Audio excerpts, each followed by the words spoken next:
جی السلام علیکم، میرا نام ڈاکٹر نوید اقبال ہے اور آج ہم بات کریں گے ایک ایسی قوم کے بارے میں جس نے واقعی اپنے آپ کو ایک مرتبہ پھر عظیم قوم ثابت کر دیا. جی ہم بات کر رہے ہیں چائنا کے بارے میں. آپ کو پتہ ہے کہ چائنا میں کرونا کا پہلا کیس دسمبر 2019 میں رپورٹ ہوا تھا. جیسے ہی پہلا کیس رپورٹ ہوا اس کے بعد تیزی سے چائنا کے شہر ووہان کو اس نے اپنے لپیٹ میں لے لیا اور اس ووہان شہر کی جو آبادی ہے وہ تقریباً 1,40,00,000 کے قریب ہے. تیزی سے وہاں کیسز پھیلنے لگے، لیکن اس قوم نے اس بیماری کا نہ صرف ڈٹ کے مقابلہ کیا بلکہ دنیا کے لیے ایک مثال بن گئی کہ اس نے کتنی تیزی سے اس چیز کو اوور کم کیا ہے. ہم آج بات کریں گے کہ اس نے کون سے ایسے اقدامات کیے جس سے ہمیں بھی اس چیز کو فالو کرنا چاہیے، ہمیں بھی ان سارے اقدامات پہ عمل کرنا چاہیے تاکہ ہم بھی اس قوم کی طرح اس کرونا جیسی موذی مرض سے جلد چھٹکارا حاصل کر سکیں.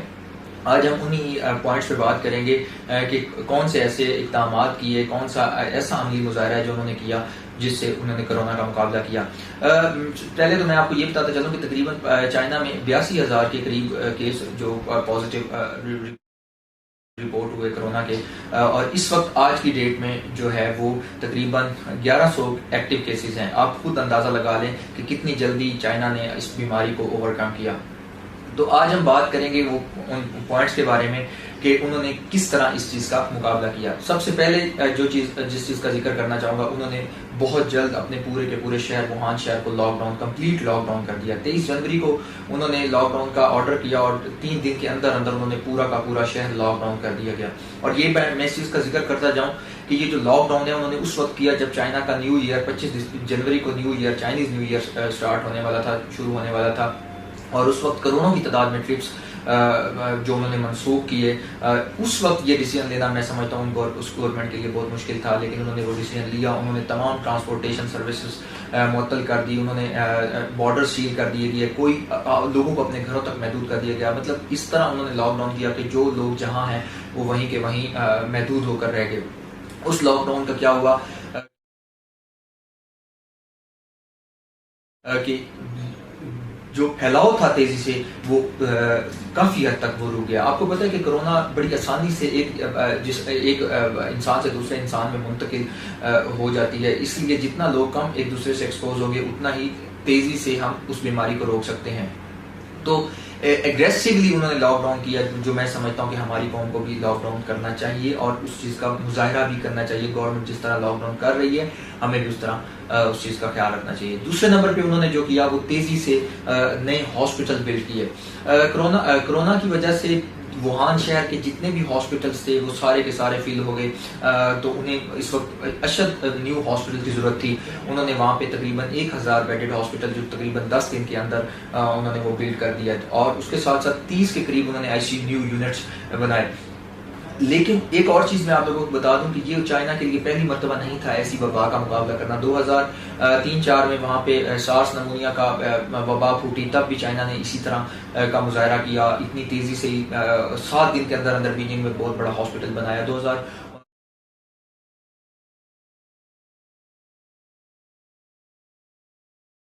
میں انفلوئنزا وائرس کی جب وبا وہاں پہ پھیلی تو تب بھی انہوں نے اسی طرح مقابلہ کیا.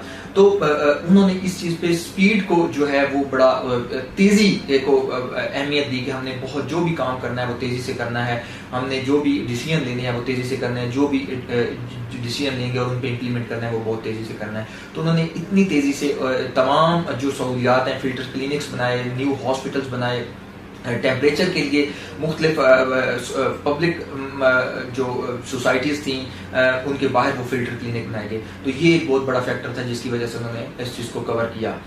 تیسرے نمبر پہ جو چیز آتی ہے وہ ہے self quarantization, self isolation. Self isolation کا مقصد یہ تھا کہ انہوں نے 14 دن ان تمام لوگوں کو آئسولیٹ کر دیا. ان کو کہا کہ آپ سیلف آئسولیٹ ہو جائیں جن کا جو یا تو ووہان شہر سے ٹریول کر کے گئے تھے یا جن کی پہلے ہسٹری تھی کہ وہ ووہان کے کسی ایسی بندے کے ساتھ انہوں نے اسٹے کیا ہے ان لاسٹ پچھلے 1-2 دنوں میں، یا کچھ ایسے لوگ جو ایون کہ کسی اور سٹی بھی ٹریول کر کے ہیں وہ خود کو 14 دن کے لیے کورنٹائز کر دیں. اور جو لوگ جن کو اگر ان کا ٹیمپریچر 37 ڈگری سینٹی گریڈ سے زیادہ ہے وہ لوگ بھی 14 دن کے لیے اپنے آپ کو کورنٹائز کرتے ہیں. 14 دن کا بار بار کیوں ذکر کیا جا رہا ہے 14 دن کا؟ کیونکہ کرونا وائرس کا جو انکوبیشن پیریڈ ہے وہ تقریباً 14 دن ہے. انکوبیشن پیریڈ کا مطلب یہ ہوتا ہے کہ جب بھی کوئی وائرس آپ کے جسم میں منتقل ہو، اس کے منتقلی سے لے کے اس کے علامات ظاہر ہونے تک کے ٹائم پیریڈ کو انکوبیشن پیریڈ کہتے ہیں، تقریباً اس کا 14 دن بنتا ہے۔ تو 14 دن کے لیے سیلف آئسولیشن بہت ضروری تھی۔ انہوں نے تمام لوگوں کو یہ اسٹرکٹلی لوگوں کو اس پہ عمل درآمد کروانا شروع کر دیا کہ وہ لوگ سیلف آئسولیٹ ہو جائیں۔ اس کے بعد انہوں نے اپنی جتنی بھی ایکٹیویٹیز تھیں ان سب کو معطل کر دیا۔ پارکس وہاں پہ بند ہو گئے، جو سینماز وہاں پہ بند ہو گئے، مارکیٹس ٹوٹل وہاں پہ بند ہو گئی، مطلب انہوں نے بالکل اپنے آپ کو محدود کر دیا۔ ٹرانسپورٹ سروس بالکل معطل کر دی گئی، فلائٹس وہاں پہ منسوخ کر دیا گیا۔ انہوں نے اپنے پورے چائنا کے بارڈر سیل کر دیے، انہوں نے وہاں سے کوئی فلائٹس نہ آ رہی تھی نہ جا رہی تھی۔ اس کی وجہ سے انہوں نے اس چیز کو بڑی تیزی سے کور کیا ہے۔ اس کے بعد ہم بات کریں گے اس چیز پہ، آپ کو پتہ ہے کہ چائنا جو ہے وہ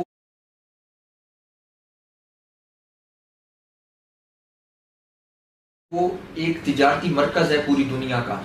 جب چائنا کے ساتھ یہ معاملہ ہوا تو پوری دنیا کے ساتھ ساتھ پوری دنیا کرائسس کا شکار ہو رہی تھی، تو چائنا کی معاشی طور پہ بھی وہ کرائسس کا شکار ہو رہے تھے، لیکن انہوں نے اس بات پہ بھی ہمت نہیں ہاری۔ انہوں نے گھر میں بیٹھ کے آن لائن اپنی سروسز دینا شروع کر دی، آن لائن آرڈرز لینا شروع کر دیا، آن لائن انہوں نے ہوٹلنگ سٹارٹ کر دی۔ تو یہ ایک بہت ضروری ہے کہ انہوں نے اس صورتحال میں پینک نہیں ہوئے، انہوں نے اپنے کام کو نہیں چھوڑا، گھروں میں بیٹھ کے وہ آن لائن سروسز دینے لگے۔ اس کے ساتھ ساتھ انہوں نے جو تمام نان ایمرجنسیز پروسیجر تھے ان سب کو منسوخ کر دیا، پوسٹ پون کر دیا۔ ہمارے ہاسپٹل میں بھی ابھی یہی صورتحال ہے کہ اگر او پی ڈی میں آپ نارمل لوگ وزٹ کر رہے ہیں، ایسا نہیں ہونا چاہیے۔ انہوں نے جن لوگوں کو ایمرجنسی نہیں تھی ان لوگوں کو انہوں نے کہا کہ آپ لوگ ابھی ہاسپٹل وزٹ نہ کریں۔ انہوں نے صرف اور صرف جو ایمرجنسی اگر آپ کو کسی کو ضرورت پڑتی ہے وہ وزٹ کریں۔ تمام ایمرجنسیز معطل کر دی، آن لائن ڈاکٹرز جو ہے نا مریضوں کا علاج کرنے لگے۔ تو یہ سارے پوائنٹس جو ایسے پوائنٹس ہیں جو میں سمجھتا ہوں کہ ہمیں اگر ہم ان پہ عمل کریں گے تو ہم بھی اس چیز کو، اس بیماری کو جلد سے جلد قابو کر سکتے ہیں۔ ہمیں یہ جزوی لاک ڈاؤن، ہمارے ملک میں اس وقت جزوی لاک ڈاؤن چل رہا ہے، اس میں جو لوگ باہر ہیں ان لوگ خیال کریں اپنے آپ کو، اگر گھر جاتے ہیں، ایک بندہ گھر جاتا ہے وہ بھی اپنے آپ کو ڈس انفیکٹ کر کے جائے۔ بچوں کو آپ لوگ اور بوڑھوں کو آپ لوگ کم از کم باہر نہ نکل دیں تاکہ وہ لوگ، ان کی امیونٹی آپ لوگوں کو پتہ ہے کہ کمزور ہوتی ہے۔